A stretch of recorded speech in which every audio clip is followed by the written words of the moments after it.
Hi, Troy. Hi, Amanda. Thank you for letting me interview you today. I'm very excited. Thank you. You're welcome. So we will start with what is your name, which we kind of already mentioned. Where are you from, and why did you move here? My name is Troy Madrid. I'm from the Philippines, and I really did not have a choice to come here. In 1991, my parents decided to immigrate here, and then in 1993, they decided that me and my brothers would follow them. So I'm glad that I did go here because I love it. I love it here. Yeah, I'd like to hear that. So you stated that your parents lived here a couple of years before you did. Who did you stay with when they had come here? We stayed with our grandma, my dad's mom, Mm-hmm. for those 2 years. Okay. Is that pretty typical in the culture for parents to kind of come here first, or does it always work that way, or is that just how it so happened with your family? It just happened with us. I think it was more my parents' choice to move here first, get themselves established, and then bring us here so that we didn't have to work as much, or they know what to, Right. give us expectations. So first, let's start with what were some of the most challenging obstacles you faced when you first immigrated here? I think the challenging would probably be transposing F's and P's, or V's and B's, and then the he or she. Because of the American colonization through the Philippines, some of the American culture had stayed in the Philippines, so we are used to eating hamburgers, pizza. Businesses are conducted there in English, so we are used to listening to English on a daily basis, but practicing it is another thing. So, I would say plant when I really meant plant. Mm-hmm. So.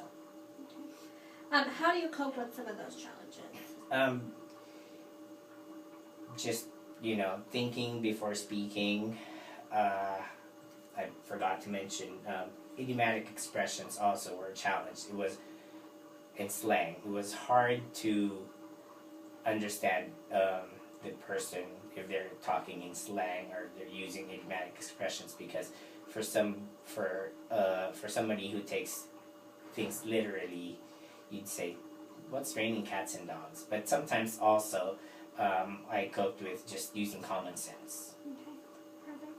Yeah, I know that language there is very literal, Right. and here we're not so literal. We're very figurative, so that's interesting. What are some challenges that you still face today?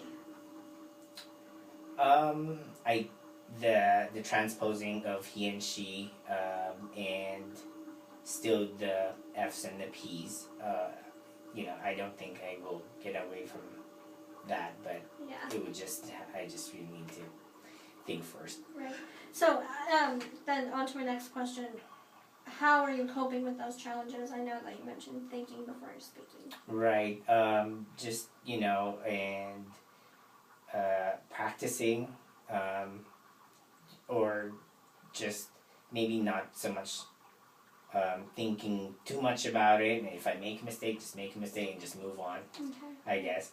Yeah. Realizing how tiny it really is in the scheme Right. of things. So as far as support services goes, meaning school, community centers, immigration program that maybe kind of helped you, did you have any support services that helped you transition into American culture? I would say my friends and family would be first, because they told me, or gave us the do's and don'ts. And then secondly, the school. We were basically just, as soon as we moved here, my parents enrolled us in school, so we are forced to just assimilate or live the American life, because, this is now our new home. That's your new home, yeah. Did you ever feel like that was a difficult transition, because this is your new home, and through school, especially at the age that you came here in high school, I know your brothers were around the same age, correct? it almost is kind of like it forces you to assimilate. Right. Did you find that challenging, or was that something that was a little bit helpful because you didn't really have an option? Right. I think it was helpful in the sense that, like, for example, my classmates would be studying for their driver's exam.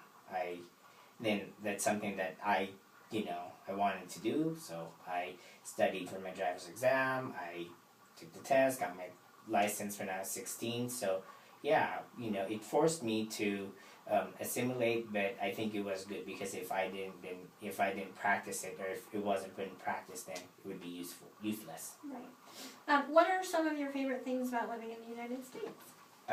Being able to get what you want to have, being able to do what you want to do. If I wanted to go to New York, I would just save up money and vacation, and I can go there. If I wanted to travel to another country, do the same thing. Last year I bought a house, so I just worked hard and got what I wanted. Yeah, that's awesome. How is your family adjusting to American culture? Your parents, your brothers, and your extended family? Right. We are all adjusting well. My parents had owned businesses. My brothers had owned their house. So it's we all work, and we just do what we can to live the life that we've set for ourselves here. Yeah, that's awesome. So as far as communication goes, I know that you still have family that lives in the Philippines and other countries, for that matter.